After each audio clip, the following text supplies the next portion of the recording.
ऋतं दुःख्यं द्रावयति नाश्यतीति स रुद्रः। अर्थात भगवान भोलेनाथ ही समस्त कष्टों को, समस्त दुखों को दूर करते हैं। नमस्कार मित्रों, मैं आचार्य नीतेश पांडे आपके अपने YouTube चैनल में बहुत बहुत स्वागत करता हूं। आज का खास कार्यक्रम रुद्राभिषेक को लेकर है, अर्थात शिवाभिषेक को लेकर है। भगवान भोलेनाथ के अभिषेक से किस चीज़ की, किस वस्तु की प्राप्ति की जा सकती है, कैसे भगवान भोलेनाथ का अभिषेक कर करके समस्त मनोकामनाओं को सिद्ध कर सकते हैं। भगवान भोलेनाथ देवों के देव कहे जाते हैं और प्राय आपने देखा होगा सबसे सरल भोले ही उनका नाम पड़ गया।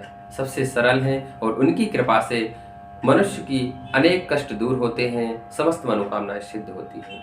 तो शास्त्रों के अनुसार, कर्म कांड के अनुसार किस वस्तु के अभिषेक करने से किस चीज की प्राप्ति की जा सकती है। कर्म कांड में भगवान भोलेनाथ के पूजन की अनेक विधियां बतलाई गई हैं।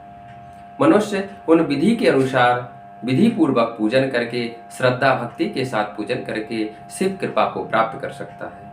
शिव ही एकमात्र ऐसे देवता हैं जो सभी देवों के देव कहे जाते हैं। सर्व देवात्मको रुद्रः सर्वे देवा शिवात्मकः। अर्थात सभी देवताओं की आत्मा में रुद्र बसते हैं और रुद्र ही शिव हैं। तो क्यों ना हम शिव पूजन करके ही समस्त मनोरथों को सिद्ध कर सकते हैं। तो आज हम आप लोगों को बतलाने वाले हैं कि भगवान शिव का किस वस्तु से अभिषेक करने से किस चीज की प्राप्ति होती है।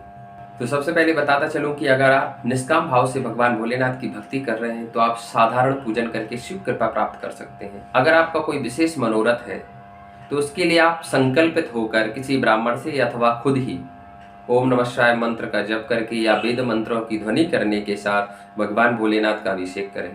किसी विशेष मनोकामना की पूर्ति के लिए हाथ में जल लेकर के संकल्पित हों, ततोपरांत षोडशोपचार से भगवान भोलेनाथ का पूजन करें। षोडशोपचार अर्थात दूध, दही, घी, शहद, शक्कर, चंदन, चावल, अक्षत, पुष्प इत्यादि से विधि पूर्वक पूजन करने के पश्चात आप भगवान शिव का अभिषेक कर सकते हैं। अगर आप मोक्ष की कामना से भगवान शिव का अभिषेक कर रहे हैं तो आपको गंगा जल से अर्थात तीर्थों के जल से शिव का अभिषेक करना चाहिए। इससे आपको मोक्ष की प्राप्ति होगी, आपके पाप नष्ट हो जाएंगे। अगर आप असाध्य रोगों को शांत करने के लिए अभिषेक कर रहे हैं तो उसके लिए आपको कुशोदक अर्थात कुशा के जल से अभिषेक करना चाहिए। जल में कुशा को भिगो दें, फिर जो जल रहता है उससे भगवान शिव का अभिषेक करने से आपके समस्त रोग दूर हो जाते हैं। भवन निर्माण, वाहन प्राप्ति, अगर आप घर चाहते हैं, वाहन खरीदना चाहते हैं तो उसके लिए दही से अभिषेक करना चाहिए। षोडशोपचार पूजन के पश्चात अगर आप दही से अभिषेक करते हैं तो भगवान शिव की कृपा से शीघ्र ही आपका अपना घर, अपनी गाड़ी प्राप्त की जा सकती है। अगर आप धन प्राप्ति के लिए अभिषेक करना चाहते हैं, लक्ष्मी प्राप्ति के लिए अभिषेक करना चाहते हैं तो आपको घी से अभिषेक करना चाहिए। घृत धारा से अभिषेक करने पर धन की प्राप्ति होती है, वैभव की प्राप्ति होती है। अगर आप पुत्र प्राप्ति के लिए अभिषेक करना चाहते हैं तो विधि पूर्वक पूजन करने के पश्चात आपको दूध से अभिषेक करना चाहिए। दुग्ध से अभिषेक करने से पुत्र की प्राप्ति होती है। और वही किसी की संतान गर्भ में ही नष्ट हो जाती है या वंश का विस्तार नहीं हो पा रहा है तो उसमें विधि पूर्वक पूजन के करने के पश्चात गोदुग्ध से अभिषेक करना चाहिए। अर्थात गाय के दूध से अभिषेक करने से संतान को दीर्घायु प्राप्ति होती है।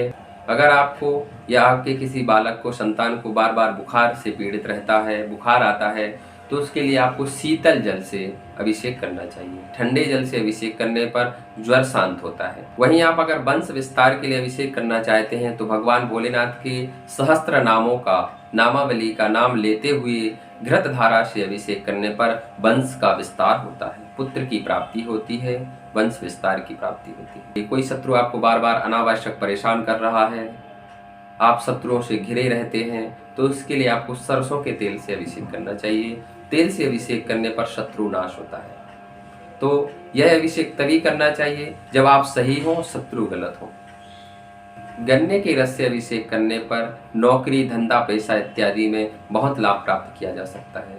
अगर आप नौकरी से परेशान हैं, व्यापार में परेशान हैं, लक्ष्मी की कमी है, धन की कमी है तो आपको गन्ने के रस से भगवान भोलेनाथ का अभिषेक करना चाहिए।